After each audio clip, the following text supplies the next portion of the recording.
Uma das minhas tarefas como responsável por aquilo que nós chamamos de governo do Ministério da Palavra nessa igreja é formar novos líderes para o reino do Senhor Jesus.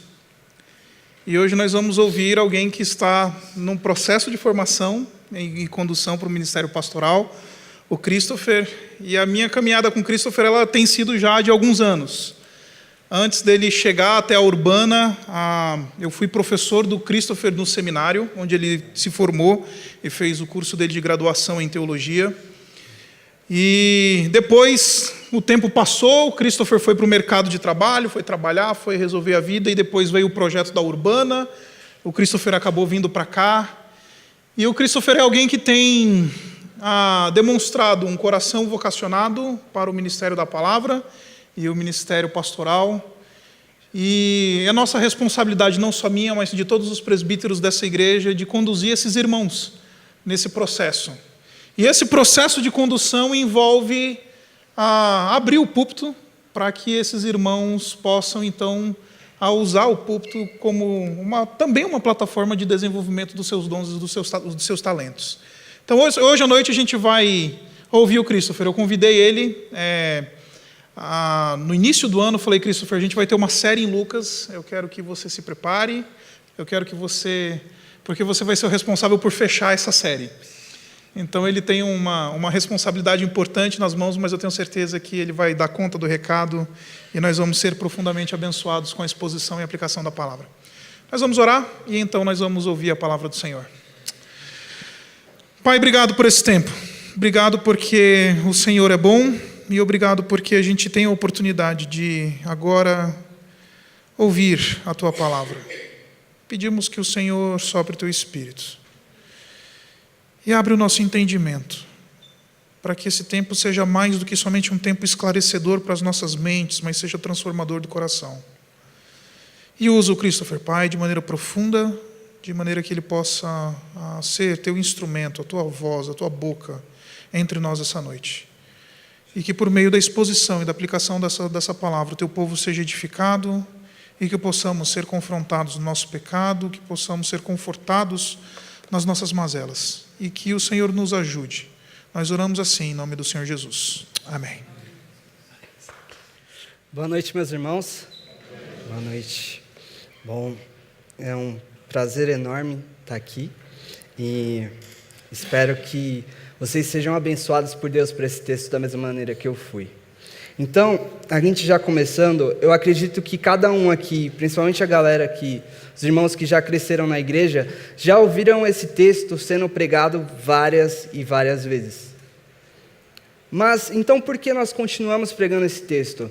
Porque esse texto é uma fonte inesgotável de tesouro para nós, para nossa alma, e ele chega a ser chamado de evangelho dentro do evangelho. Nesse texto, você pode resumir praticamente todo o evangelho de Jesus Cristo nesses versículos.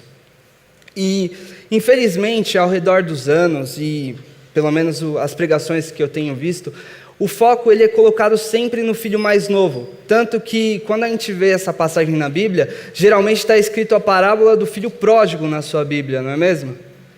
E é dado o foco, geralmente, somente no filho mais novo. E para a gente começar, como Davi fez nas outras duas parábolas, é importante a gente meio que trocar o título dessa parábola. E para a gente poder trocar, a gente tem que entender o que significa a palavra pródigo. Quando você ouve a palavra pródigo, o que vem na sua mente? Geralmente é desobediente ou arrependido, né? Mas não é isso que significa a palavra pródigo. A palavra pródigo significa aquele que gasta tudo que tem de uma maneira que compromete o seu patrimônio. Isso que significa a palavra pródigo. Então, não apenas o filho, aqui nessa palavra, ele pode ser caracterizado como pródigo, mas também o pai. E você vai entender muito bem isso. Então, talvez um outro título que muita gente usa para essa parábola seria o pai misericordioso, ou talvez o pai que tinha 2 filhos, porque geralmente as histórias tinham o texto como o seu início, e Jesus começa falando um pai tinha 2 filhos, mas o texto que eu escolhi, e justamente por causa de um livro que o Isaac passou para eu ler, seria Divindade Pródiga. porque a gente transcende um pouco e a gente vê que Deus é um Deus que gasta tudo que Ele tem, tudo que está à disposição dEle, para restaurar os seus filhos a Ele. Então, o assunto do nosso sermão e o assunto que a gente vai se debruçar hoje é aquele Deus que vai em busca do pecador, que vai em busca do que estava perdido. E entrando nisso, você vai ver que, como eu falei, esse texto é um resumo ele pode resumir todo o Evangelho e se a gente abranger toda a Bíblia, porque se você ler a sua Bíblia de Gênesis e Apocalipse, o tema é um só, é Deus buscando o homem, é Deus restaurando o homem, tentando restaurar o homem da queda que houve no Jardim do Éden. E se nós olharmos uma passagem que eu gosto muito em Mateus 18:11, está lá na Bíblia, você pode abrir, mas que nem o Davi falou, é verdade o que eu estou dizendo aqui, usando as piadas do Davi. Porque o Filho do Homem veio salvar o que se tinha perdido. Porque o Filho do Homem veio salvar o que se tinha perdido. Então Jesus está contando essa história e está mostrando um retrato da humanidade perdida. E a humanidade que estava perdida não é apenas o filho mais novo, que representa os publicanos e pecadores, que o Davi tão bem explicou na introdução do seu sermão. Também representa o filho mais velho, que era justamente os fariseus e os escribas, certo? Então Jesus está mostrando para ambos que ambos estavam perdidos e que ambos precisavam que o Pai fosse ao encontro e que o Pai restaurasse ambos eles. E como o Davi bem falou, mas algumas pessoas não estavam, quem eram as pessoas para quem Jesus estava falando e o que estava acontecendo? Lá do versículo 1 ao 3, a gente vê que Jesus ele estava recebendo publicanos e pecadores e comendo com eles. E a gente, no contexto aqui do sermão e no contexto da passagem, você receber alguém para comer é uma coisa muito séria. Significa que você aceita aquela pessoa do jeito que ela é e que você é um amigo daquela pessoa, você tem um relacionamento com ela. E essas pessoas que eram os publicanos e os pecadores, os publicanos eles eram cobradores de impostos na sua maioria, cobravam impostos do seu próprio povo. Então eles eram vistos como traidores, eles eram odiados. Já quem é chamado de pecador aqui, eram pessoas cuja sua profissão, ou o que eles faziam, tornavam eles cerimonialmente impuros. Ou seja, talvez eles não pudessem guardar o sábado, ou tinham contato com animais impuros, ou tinham alguma profissão moralmente duvidosa. Então esse é o tipo de pessoa que vinha ouvir Jesus constantemente, que eram atraídos por Jesus e que Jesus recebia, e que por isso os fariseus olhavam e falavam, não é possível que esse homem recebe essas pessoas. Então, por causa desse ódio que os fariseus tinham, que os escribas tinham, eles interrogam Jesus e falam, Jesus, por quê? E aí Jesus começa a respondê-los. Então, os ouvintes dessa parábola, eles não tiveram os olhos cheios de lágrima e começaram a chorar pela volta do filho. Não, eles ficaram com muita raiva, porque Jesus estava cutucando justamente os escribas e os fariseus.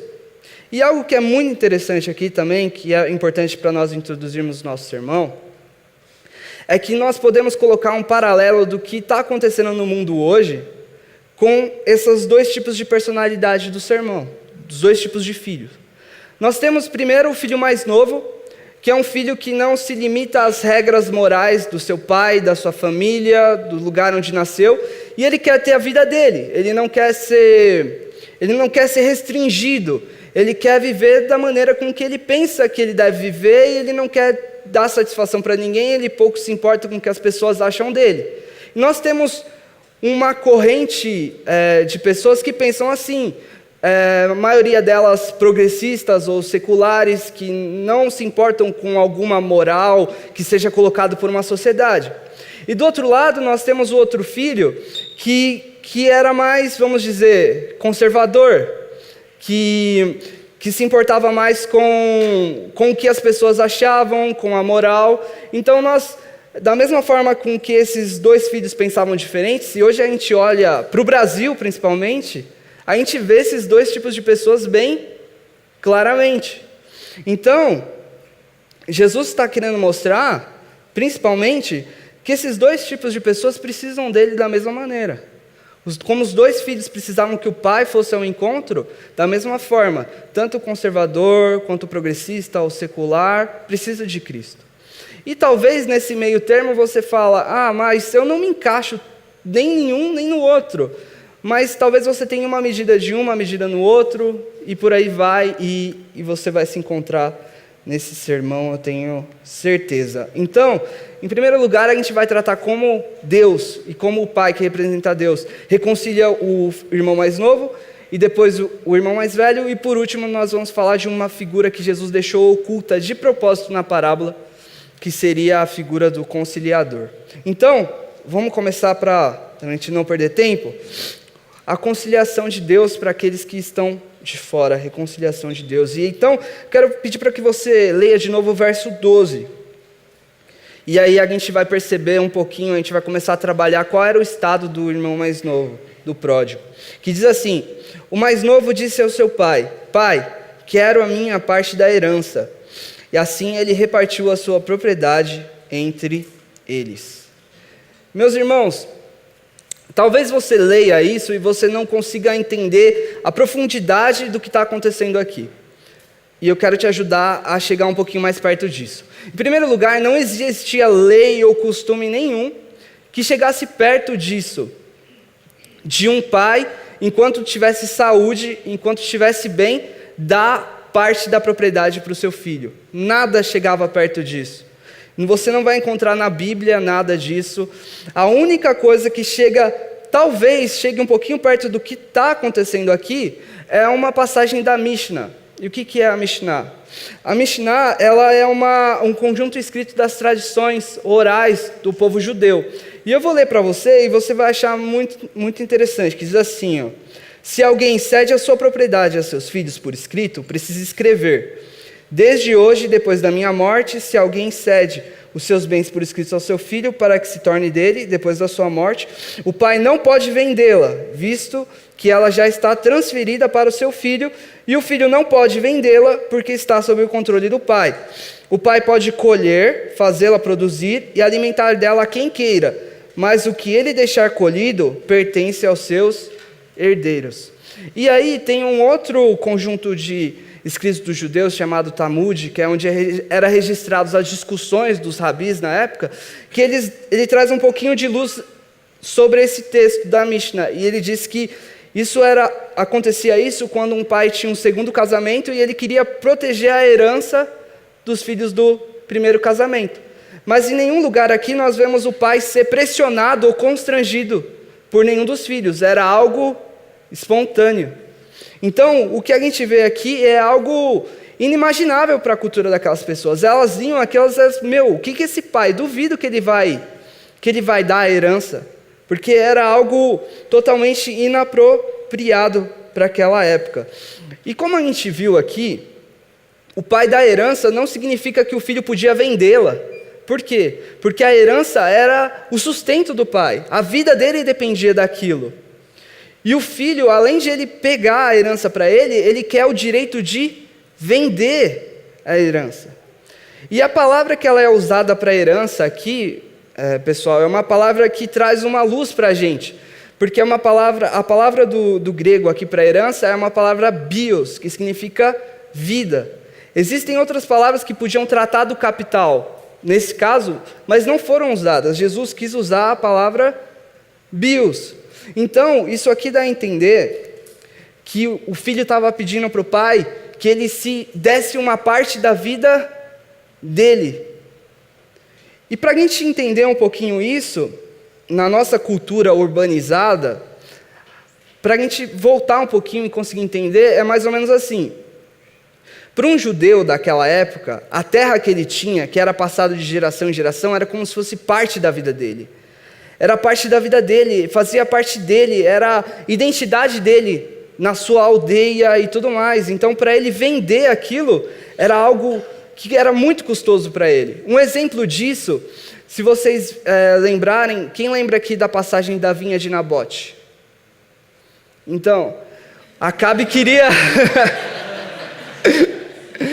Vamos lá, tinha um rei chamado Acabe, E da vista do palácio dele, ele vinha uma vinha. E ele sentiu inveja no seu coração e ele queria aquela vinha para ele. E essa vinha era de um cidadão chamado Nabote. E ele foi lá e falou: Nabote, me vende essa vinha. E Nabote falou: eu não vou vender a herança que os meus pais deixaram para mim para você de jeito nenhum. Porque ele tinha uma ligação com aquela vinha.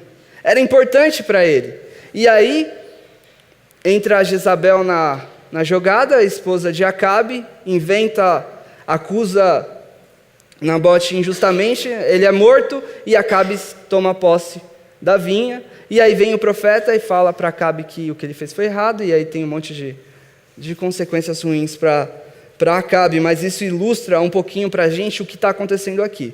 Agora, para a gente deixar mais claro ainda, imagina você que é pai. Seu filho fez lá 18 anos, ele quer ir embora, ele quer morar sozinho, só que além de ele pegar as coisas dele e ir embora, ele pega e fala: ó, meu pai e minha mãe, vende aí a casa, você vai vender a casa e você vai me dar metade. Imagina uma situação dessa. Qual é o pai que iria fazer algo do tipo? E é isso que o filho está pedindo. E, incrivelmente, o pai atende à solicitação do filho. E aqui mostra um amor que dá liberdade até para ser rejeitado. E o filho pega as coisas dele e vai embora. Outra coisa que é interessante aqui é que, sabe aquele salmo que o Jefferson leu domingo passado, Salmo 133? Que ele fala: ó, quão bom e quão suave que os irmãos vivam em união. A primeira interpretação desse salmo era que era um costume da época e era uma coisa agradável na época que os irmãos, depois da morte do pai, eles vivessem juntos. E aqui, quando o irmão mais novo pega as coisas e vai embora, ele simplesmente fala: também não estou nem ligando para isso aí, não estou nem ligando para o meu irmão, eu vou embora e vou viver a minha vida. E é isso que está acontecendo aqui. E a gente segue o texto, a gente lê o verso 13 que diz: não muito tempo depois, o filho mais novo reuniu tudo o que tinha e foi para uma região distante, e lá desperdiçou seus bens vivendo irresponsavelmente. Bom, o texto ele é muito claro em dizer que não demorou muito para ele transformar as terras em dinheiro. E isso talvez seja não só pela pressa que ele tinha em ir embora, mas os historiadores dizem que, alguns comentaristas dizem que provavelmente para cada vendedor que ele ia, o ódio da comunidade aumentava contra ele. Porque o que ele estava fazendo de se desfazer da herança era algo muito grave para a comunidade em si. Então, para cada vendedor que ele ia, o ódio aumentava, então o que ele mais queria era vender logo e ir embora. E foi isso que ele fez, e foi embora. E ele foi para uma região distante, e a Bíblia diz que ele desperdiçou seus bens vivendo de uma maneira irresponsável. Aqui também tem outra coisa que a gente geralmente pensa quando fala de filho pródigo, ele gastou o dinheiro todo com prostitutas, ele fez viveu uma vida imoral, mas a Bíblia não diz que ele viveu uma vida imoral. O texto não diz isso. O texto diz que ele foi um esbanjador, que ele gastou com o que ele não devia, ele foi irresponsável. Ainda mais se a gente lembrar que aquele dinheiro era o dinheiro que era para ser destinado para cuidar do pai na velhice. E ele gastou o dinheiro de uma maneira irresponsável. O texto diz isso, que ele gastou de uma maneira irresponsável. E a gente continua no verso 14 ao 16. Depois de ter gasto tudo, houve uma grande fome em toda aquela região e ele começou a passar necessidade. Por isso foi empregar-se com um dos cidadãos daquela região, que mandou para o seu campo a fim de cuidar dos porcos. Ele desejava encher o estômago com as vagens de alfarrobeira que os porcos comiam, mas ninguém lhe dava nada. Então, depois de ele gastar tudo, de ele praticamente ter matado o pai na sua mente, porque para ele o pai estava morto, ele pouco se importava com a velhice do seu pai, estava completamente perdido, as coisas começam a dar errado para ele. Ele não encontra aquela alegria que ele buscava fora da casa do pai. Aquela alegria sumiu, e ele começa a passar necessidade. E é interessante, meus irmãos, que aquele jovem, ele tinha chegado naquele país com dinheiro. Ele era conhecido por ter chegado com dinheiro. E naquele período de fome, um cidadão do Oriente Médio, quando vinha muita gente pedir coisas para ele, a forma polida daquele cidadão se livrar de alguém que ele não queria ajudar era oferecer uma tarefa que ele sabia que a pessoa não iria aceitar. Então, aquele cidadão olhou para o pródigo e falou: esse cara é um judeu. E esse cara tinha dinheiro, então eu acho que ele tem um pouco de respeito próprio. E qual que é a tarefa que esse cidadão dá para o pródigo? Ó, eu tenho uns porcos aqui para você cuidar, você aceita? E essa jogada do cidadão não deu certo com o pródigo, porque ele aceitou, e aqui ele chega no fundo do poço. Ele chega no fundo do poço, não tem mais para onde ele descer, porque para um judeu ser empregado de um gentil, muito provavelmente ele não poderia guardar o sábado. E ele estava trabalhando justamente com animais impuros, então ele praticamente teve que abrir mão da sua religião. Ele estava totalmente perdido. Ou daqui ele faria alguma coisa para retornar, ou ele morreria. Não tem mais como ele descer mais fundo do que para onde ele desceu. E ele começa a passar fome. É interessante que essa vagem de alfarrobeira, eu fui pesquisar o que era, um arbusto pequeno, e essas vagens ficavam para dentro da terra e os porcos conseguiam cavucar lá e pegar. O texto fala que ele queria encher o estômago com aquilo e aquilo não satisfazia, porque essa vagem aí, ela não tem os nutrientes necessários para alimentar um ser humano. Um ser humano pode comer aquilo e nunca vai se sentir satisfeito. Então, essa era a situação do pródigo. E é muito interessante porque essa situação e esse contexto dessa situação leva ele a cair em si. E aí a gente vê no verso 17 ao 19 o começo do arrependimento dele, que diz assim: caindo em si, ele disse: quantos empregados de meu pai têm comida de sobra, e eu aqui morrendo de fome? Eu me porei a caminho e voltarei para o meu pai, e lhe direi: pai, pequei contra o céu e contra ti. Não sou mais digno de ser chamado de teu filho, trata-me como um dos seus empregados. Meus irmãos, a fome ou a dificuldade, ela é um grande instrumento de Deus para trabalhar na nossa vida. Os problemas, as dificuldades são grandes ferramentas de Deus para moer o nosso coração e nos trazer para o lugar onde Ele quer que nós estejamos. E foi justamente isso aqui que levou o filho a cair em si e perceber que aquilo que ele tinha pensado que era uma alegria era apenas uma ilusão.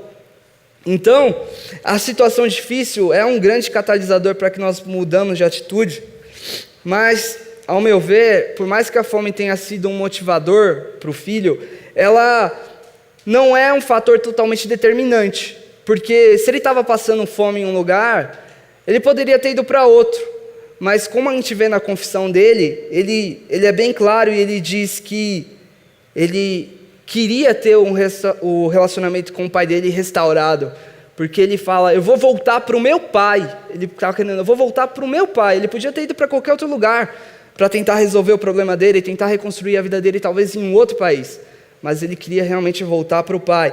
E ele fala: pequei contra o céu e contra ti. Pecar contra o céu significava pecar contra Deus, e pequei contra ti. Então, ele tem consciência do seu pecado, ele tem consciência que gastou o dinheiro de uma maneira irresponsável, ele tem consciência que o que ele fez foi muito mal e que ele tinha colocado a vida do pai dele em risco. E é interessante porque a gente pode ver que ele está humilhado, porque ele fala: já não sou digno de ser chamado teu filho, trata-me como um de seus empregados. E o conceito de arrependimento do pródigo é um pouquinho diferente do nosso, tá? O conceito dele era o conceito rabínico da época. E o que é isso? Como que era o arrependimento que os rabis ensinavam? É o seguinte: se você fizesse alguma coisa de errada contra a comunidade ou contra alguém, apenas pedir desculpa, ou pedir perdão, ou confessar, não era o suficiente, você precisava fazer uma retribuição. Então é isso que está na mente do pródigo. Ele fala: eu vou trabalhar para o meu pai como um assalariado, porque aí eu vou poder pagar por aquilo que eu gastei irresponsavelmente, o dinheiro do meu pai, eu vou poder retribuir. Eu estou aqui, eu quero voltar. Ele queria restabelecer o relacionamento com o pai dele, mas na mente dele, isso dependia da força dele também. Ele podia fazer alguma coisa para mudar aquilo.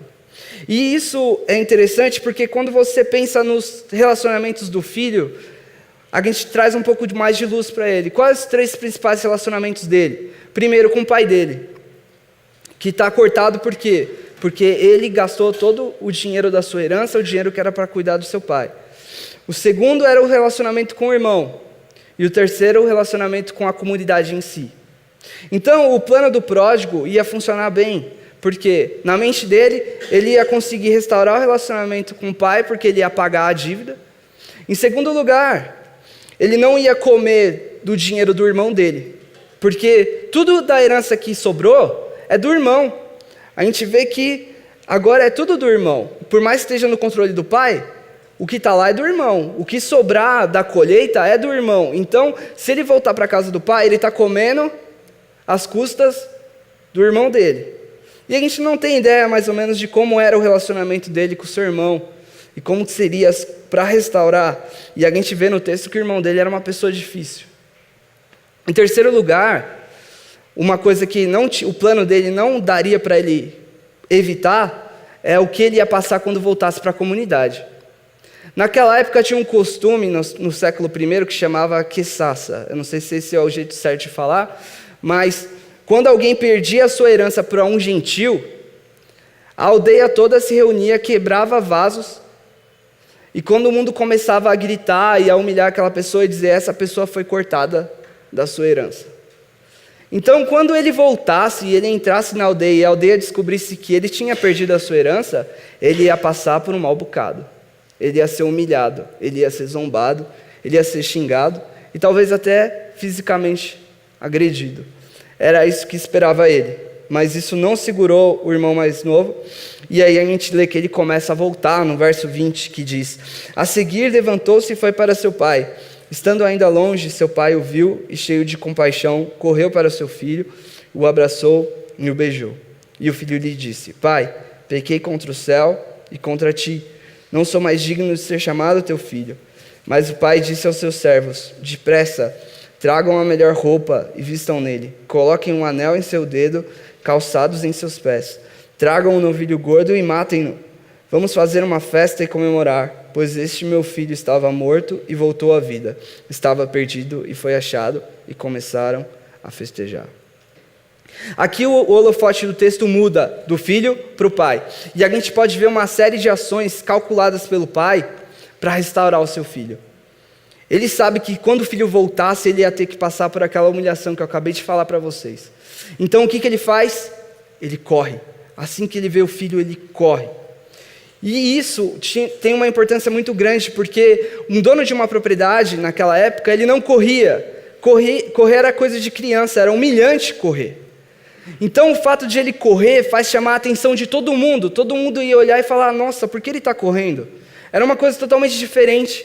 E aí, quando ele corre, encontra o filho dele no começo da aldeia, ele faz com que o evento da conciliação dele com o filho dele se torne um evento público. E a humilhação que era para o filho passar, ele passa no lugar. Então, por ele correr para encontrar o filho, ele está se humilhando no lugar do filho. E ele está fazendo com que toda a comunidade veja que ele aceita o filho dele de volta. E aí eu queria que você imaginasse na sua mente esse encontro do filho com o pai. O pai pouco está se importando com o dinheiro que o filho gastou. O pai está pouco se importando com o que o filho fez. Ele apenas quer o filho de volta. E talvez você esteja aqui hoje, você esteja falando, as coisas que eu fiz foram muito graves. Se alguém aqui soubesse as coisas que eu já fiz na minha vida, ninguém aqui queria ficar comigo ou ser meu amigo. Ou talvez você pense, Deus nunca vai me perdoar por aquilo que eu fiz. Deus nunca vai me aceitar. E o que esse texto aqui mostra, meus irmãos, e como o Jeff falou no começo, a graça de Deus é maior do que qualquer pecado que você tenha cometido na sua vida. A graça de Deus é maior do que qualquer imoralidade que você tenha cometido ou qualquer atrocidade que você tenha cometido. A graça de Deus nos envolve, ela é incondicional e ela é ilimitada. Ela não depende de nós, ela depende de Deus. E quando o filho ele tem esse encontro com o pai, ele faz a sua confissão e você vai ver que está faltando uma parte, não está? Cadê a parte de se tornar um trabalhador? Não tem mais. Sabe por quê? Porque quando ele encontra com o pai, e ele experimenta essa graça, esse amor tão envolvente, esse amor tão imerecido, o filho percebe que para que o relacionamento dele fosse restaurado com o pai dele, não havia nada que ele pudesse fazer.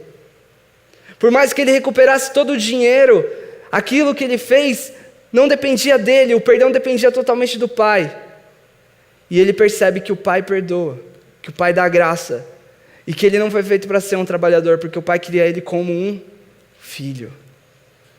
O pai, nosso pai, deseja que nós sejamos filhos e não servos. Se o pai não tivesse corrido para encontrar o filho, o que teria acontecido?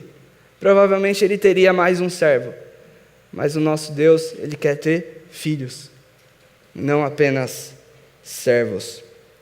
Então, meus irmãos, aqui nós vemos um amor tão grande de Deus.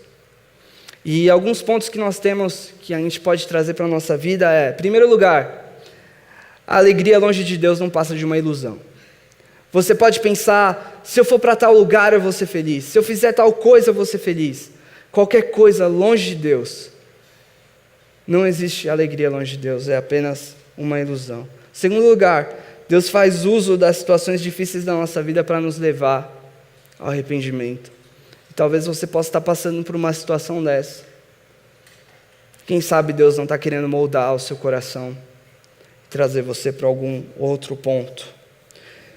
Em terceiro lugar, a graça de Deus é maior que qualquer pecado que nós tenhamos cometido. Então, aqui termina a primeira parte. Então nós temos um filho restaurado, um filho que volta para casa bem. E aí a gente vê a mesma alegria que tem nas duas parábolas primeiras aqui. Tem alegria. E aí a gente entra para a segunda metade.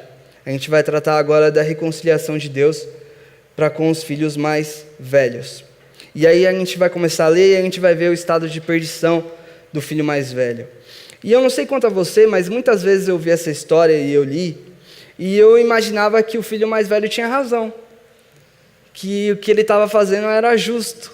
Muitas vezes eu lia e eu falava, poxa, mas não é que ele tem razão? Mas a gente vai debruçar um pouco mais e você vai entender por que o estado do filho mais velho é de tão perdição quanto o do filho mais novo. E a gente começa, antes da gente começar a ler, tá até anterior, tá? Tem uns sinais dessa perdição antes. Em primeiro lugar, é que o que você esperaria se você fosse um ouvinte do Oriente Médio naquela época, ouvindo essa parábola? Você esperaria que o filho mais velho recusasse receber a herança. Os ouvintes daquela época estariam esperando que o filho mais velho levantasse a voz e falasse, não, eu não vou receber a minha parte da herança, e ele questionasse o outro filho e falando que o que ele estava fazendo era errado. E o filho mais velho fez isso? Não, ele ficou quieto. E ele recebeu a herança. E isso dá a entender que o relacionamento com o pai dele já não era muito bom. A segunda coisa é que um relacionamento quebrado lá naquela situação, naquela época, entre duas pessoas, era esperado que uma terceira pessoa reconciliasse, fizesse papel de reconciliador. Então, quem estava ouvindo, esperava que o filho mais velho tomasse esse papel e tentasse unir o filho mais novo com o seu pai. E ele fez? Também não. Ele silencia e ele não faz nenhuma dessas coisas. E aí, a gente começa a ver o texto que trata sobre ele, no verso 25 ao 27. Que diz assim, enquanto isso, o filho mais velho estava no campo. Quando se aproximou da casa, ouviu a música e a dança. Então chamou um dos seus servos e perguntou-lhes o que estava acontecendo. Esse lhe respondeu, seu irmão voltou e seu pai matou o novilho gordo, porque o recebeu de volta são e salvo. O terceiro sinal que as coisas não iam bem entre ele e o pai dele é porque ele não entrou na festa logo de cara. Imagina você chega perto da sua casa e você vê que está tendo uma festa.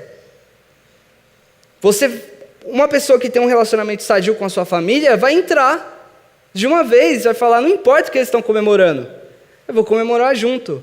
Esse filho ele não entra, ele fica ressabiado, ele não tem vontade de se alegrar com seu pai ou com a sua família, não importa o motivo que seja. Um quarto sinal. E aí, a gente continuando aqui, a gente vai ver que quando ele chega perto da casa, na sua Bíblia está escrito que ele chama um dos servos, não é? A palavra aqui, ela é tradicionalmente traduzida como servo, mas ela pode significar também rapaz ou menino. E eu acredito que tenha sido um menino, por quê? Porque a Bíblia diz que ele não estava dentro da casa ainda, e ele chama um dos, então havia um grupo ali. E muito provavelmente com um banquete daquele tamanho, porque foi matado um novilho gordo. E naquela época, um novilho para ele ser morto era numa situação muito especial. E quando um novilho era morto, era para convidar toda a aldeia mesmo, porque era uma ofensa você matar um animal tão grande e a carne ia ser desperdiçada se você não chamasse todo mundo. Então estava tendo uma festa muito grande, a alegria era muito grande e precisava ser compartilhada. Então muito provavelmente todos os servos eles estavam aonde? Dentro da casa, trabalhando. E naquela época, num banquete desse, os adultos eles eram convidados, mas as crianças não. Infelizmente, né? A gente vê isso, acha estranho, mas... então esses rapazinhos, eles ficavam na frente, no pátio, e eles ficavam dançando com o ritmo da música e tudo mais. Então muito provavelmente é esse o primeiro grupo de pessoas que o irmão mais velho encontra, e aí ele chama um dos rapazes e pergunta o que estava acontecendo, e aí o rapaz fala, seu irmão voltou e seu pai matou um novilho gordo porque o recebeu com saúde. O segundo argumento que eu tenho para dizer que é um rapaz, e o que eu estou tentando dizer aqui é porque tinha gente ali fora, que não estava todo mundo dentro, é porque a forma com que esse rapaz respondeu não é a forma que um servo falaria. Ele fala, o seu pai. Um servo não falaria o seu pai, um servo falaria, o meu senhor fez isso, ou o meu senhor fez aquilo.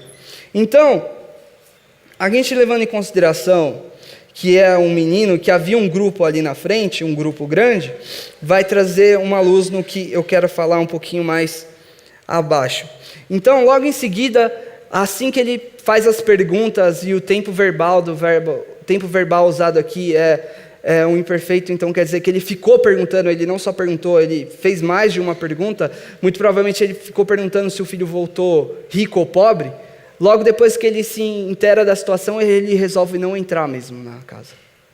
E o filho mais velho aqui, ele tinha um papel essencial, ele era para ser como um mordomo da festa. Ele tinha um papel que ele representava o pai dele, ele tinha que ficar na frente da porta, descalço, e era para dizer, o meu filho mais velho é o servo de vocês. Ele tinha um papel importante, e o fato de ele recusar entrar, ele está colocando o pai dele em maus lençóis aqui. Ele está envergonhando o pai dele em público. E ele fica lá na frente e ele começa a fazer uma cena que faz com que o pai dele saia. O pai dele pode simplesmente ir lá e ordenar que o filho entre e que o filho obedeça, mas não é o que o pai faz. Porque se ele fizer, ele vai ter um servo, e o que o pai quer é um filho. O que o pai quer é um filho. E aí pela segunda vez, o pai ele vai e se humilha e vai lá falar com seu filho. E ele vai insistir com o seu filho. O que o filho deveria ter feito? Ele deveria ter entrado, e se ele quisesse brigar com seu pai, brigasse depois, longe de todo mundo, mas não, ele quis causar uma discórdia na frente, de pelo menos dos rapazes que estavam ali na frente. E aí o que eu quero dizer é que muito provavelmente quando o pai sai da casa, ele chama a atenção, e muito provavelmente aquela cena do pai com o filho mais velho se tornou uma cena pública, e causa uma vergonha para o pai. Ainda mais naquele tempo onde as autoridades, principalmente do pai, eram levadas muito mais a sério do que hoje.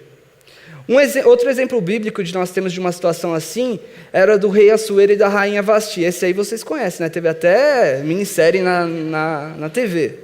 O que aconteceu quando o Assuero chamou a Vasti para ir na festa e ela recusou? Ela foi deposta. Era algo muito sério. Então todo mundo aqui que estava ouvindo, estava esperando que o pai também repreendesse o filho, fizesse algo, tratasse ele como ele merecia, mas não é o que o pai fez. E isso é mais importante ainda quando a gente lembra para quem Jesus está falando. Quem são as pessoas para quem Jesus está falando? Os fariseus e os escribas. E esse grupo ia fazer o que daqui a pouco? Ia entregar Jesus para ser crucificado. Então Jesus está falando que ele vai com amor até para esse grupo, que ele tem amor até para os seus piores inimigos, para aqueles que iam entregar ele para ser morto. Então o pai sai da casa e se humilha. E aí qual que é a resposta do filho? Será que ele se humilha ele se arrepende que nem o mais novo ou não? Infelizmente não. Infelizmente aqui o amor do pai não foi suficiente para quebrar o coração dele. E da resposta dele nós temos mais alguns sinais da sua perdição. Em primeiro lugar, a gente vê a resposta dele. Ele usa algum título para o pai dele? Ele fala, pai, isso aqui, isso aqui, isso aqui? Não, ele simplesmente fala, olha.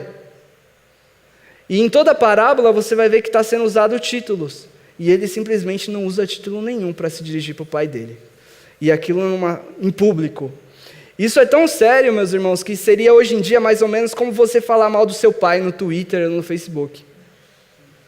É mais ou menos isso hoje em dia. O pai estava sendo humilhado pelo filho dele na frente de todo mundo. E aí, o filho mais velho mostra qual que era o espírito que tinha dentro do coração dele. Ele fala, eu me escravizei por ti. Ele não tinha a mínima ideia do que era ter um pai. Para ele, o relacionamento com o pai dele era na base do medo. Porque um escravo trabalha por quê? Por medo. O escravo trabalha por medo da punição.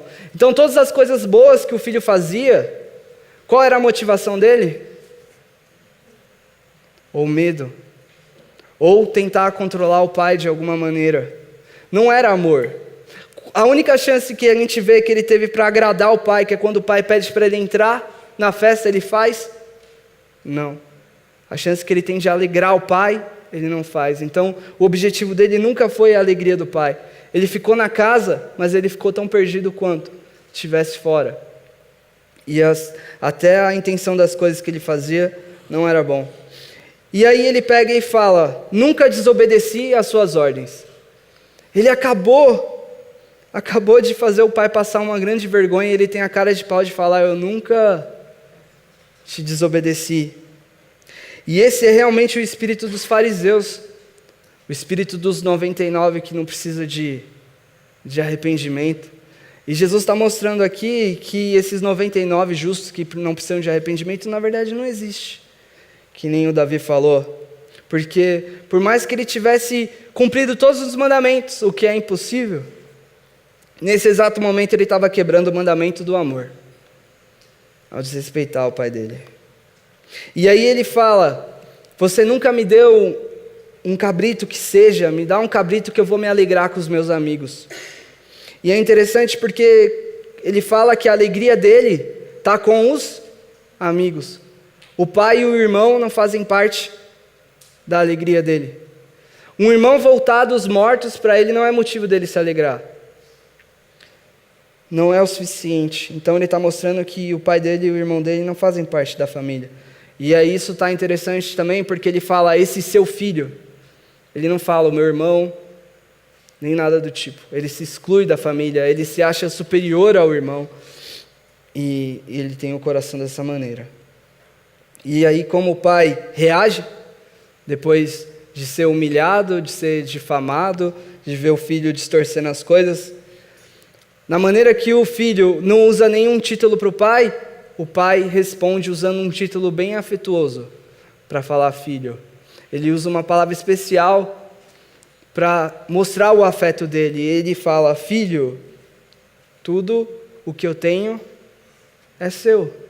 Mas era importante que a gente celebrasse. E por que o filho mais velho estava tão bravo? Porque ele tinha na mente que tudo aquilo era dele. E estava se gastando o dinheiro dele. E ele não queria, se o irmão dele voltasse, ia ter que gastar mais do dinheiro dele ainda. Aqui tem um debate se o pai restaurou a herança do filho mais novo ou não. Mesmo o pai falando que tudo que eu tenho é teu, mas mesmo se o pai não tenha restaurado a herança do filho mais novo, há um custo em receber o filho mais novo de volta. E isso deixa o filho mais velho louco da vida. E aí a história acaba. E a gente não vê a alegria das outras duas parábolas. E Jesus não disse se o filho entrou ou não. Por quê?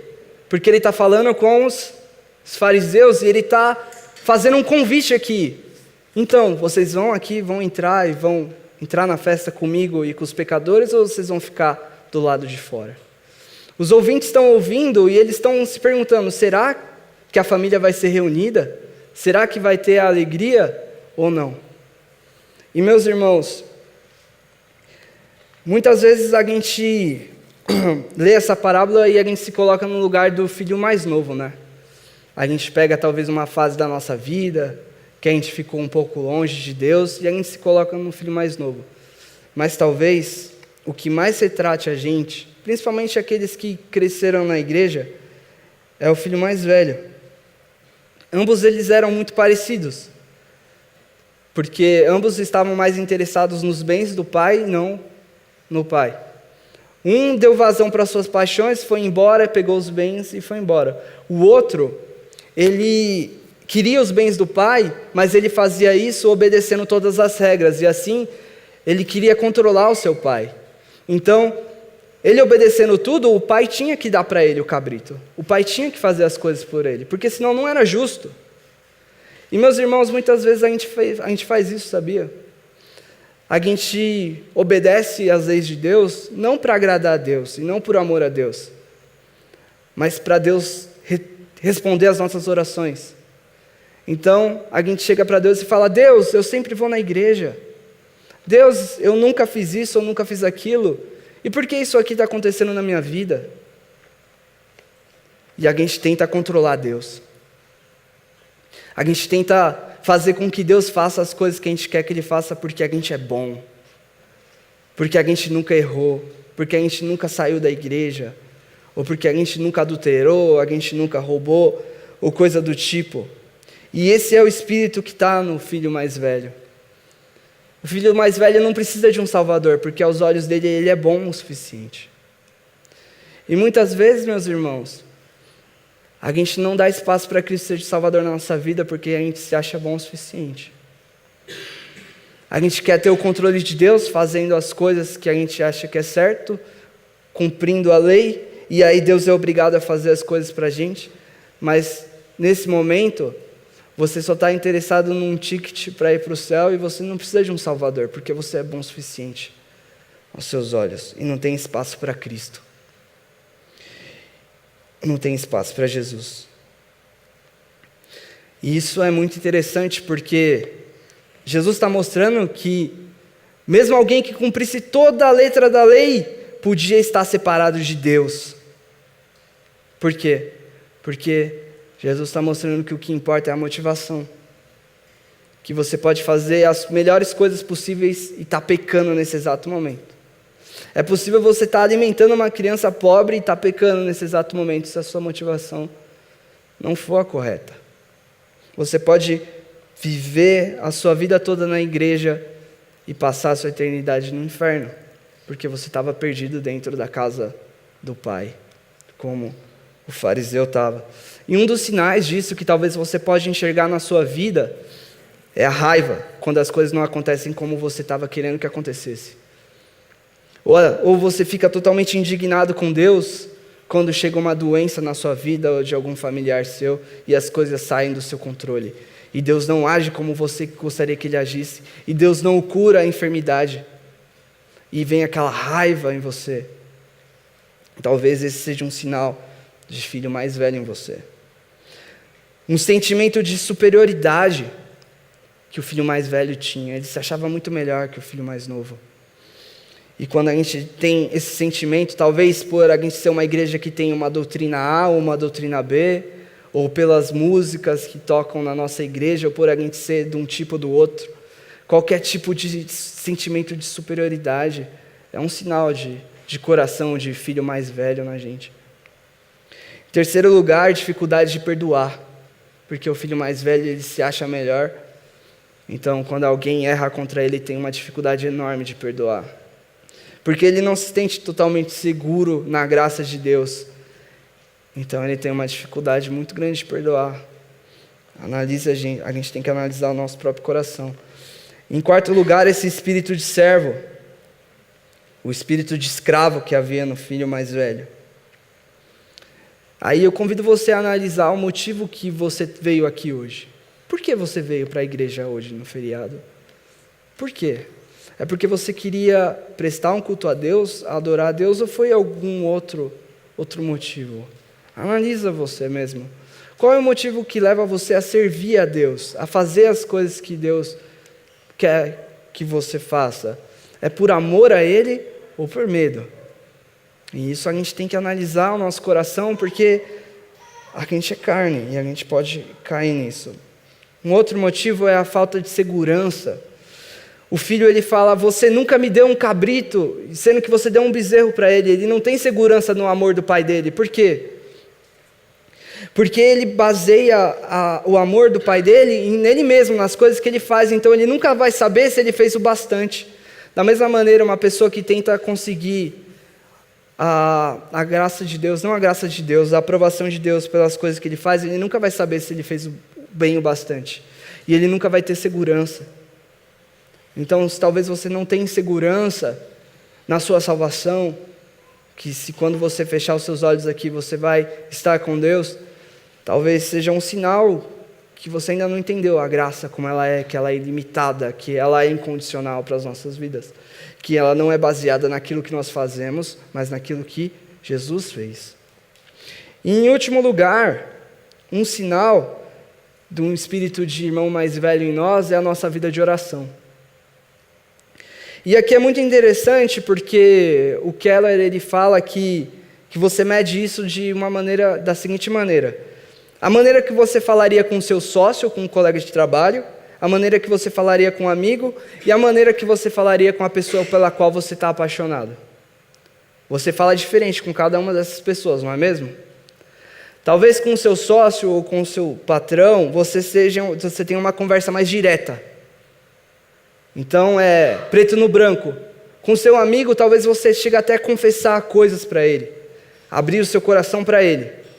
Mas você não fica elogiando o seu amigo toda hora.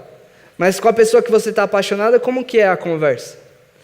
Ah, como você é lindo, linda e tudo mais. E é todos aqueles coraçõezinhos explodindo. Da mesma maneira, gente, a oração que é para um filho que realmente encontrou a graça de Deus, é uma oração que chega no nível desse terceiro nível de adoração. Você vai falar com Deus não apenas para pedir coisas, como você falaria com o seu chefe ou com o seu patrão. Você vai falar com Deus não apenas para você confessar seus pecados, como talvez você falaria com seu amigo.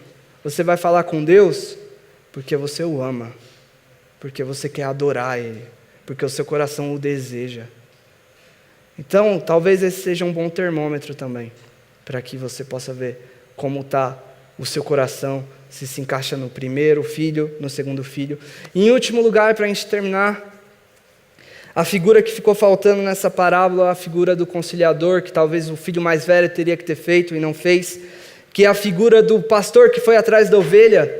E a gente não vê isso aqui nessa parábola. Talvez a gente estivesse esperando, poxa, por que ninguém foi atrás do filho lá, mais novo, quando ele estava no outro país distante? Talvez você tenha se perguntado, o leitor daquela época ficou perguntando, porque as similaridades entre as parábolas são bem óbvias. Em todas algo havia sido perdido, a ovelha, a moeda e o filho. Em todas algo é resgatado. E em todas há a alegria. Mas nessa aqui fica faltando aquele que vai atrás. E eu quero dizer para você que aquele que vai atrás, aquele que o pródigo não teve porque ele tinha um fariseu como irmão, é Jesus Cristo. Aquele que não apenas vai num país distante para nos buscar, ele desceu do céu para nos buscar.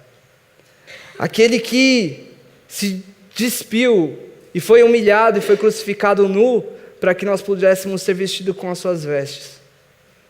Aquele que sofreu toda a humilhação e foi morto para que nós pudéssemos ser perdoados. Esse é o irmão mais velho que eu preciso, que você precisa.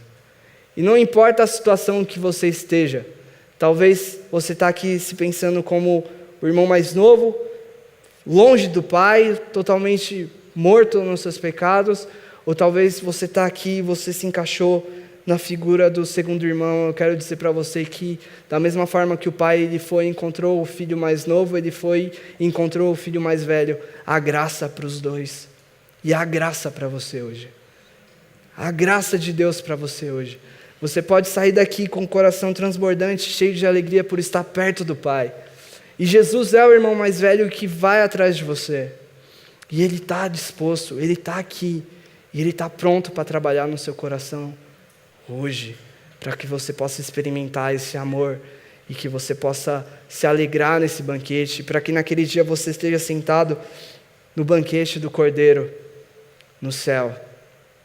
Amém? Oremos. Senhor Deus, nós te agradecemos, Pai, por sermos encontrados por Ti, Jesus, porque não importa se nós nos encaixemos na figura do irmão mais novo ou do mais velho, a Tua graça é suficiente para nós, Pai. A única coisa que nós merecíamos, Deus, era a condenação, Pai. A única coisa que cada um de nós merece é o inferno, Jesus. Mas pelo Teu amor, Pai, nós fomos salvos. Nós fomos restaurados, Jesus.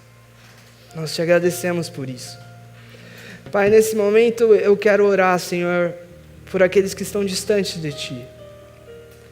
Senhor, que o Teu Espírito agora, Pai, possa aquecer o coração, Jesus. E mostrar que o Teu amor é muito maior, Jesus, do que qualquer coisa que esse mundo tenha para oferecer, Pai. Que o Seu amor é muito maior, Pai, do que qualquer ilusão que esse mundo possa oferecer. E que não há, ó Deus, pecado maior do que a Tua graça. Então eu peço, ó Deus, que os corações aqui sejam cheios do perdão do Senhor, Pai, que seja um tempo de reconciliação. Jesus, eu também quero orar, Pai, pelos irmãos mais velhos que estão aqui hoje.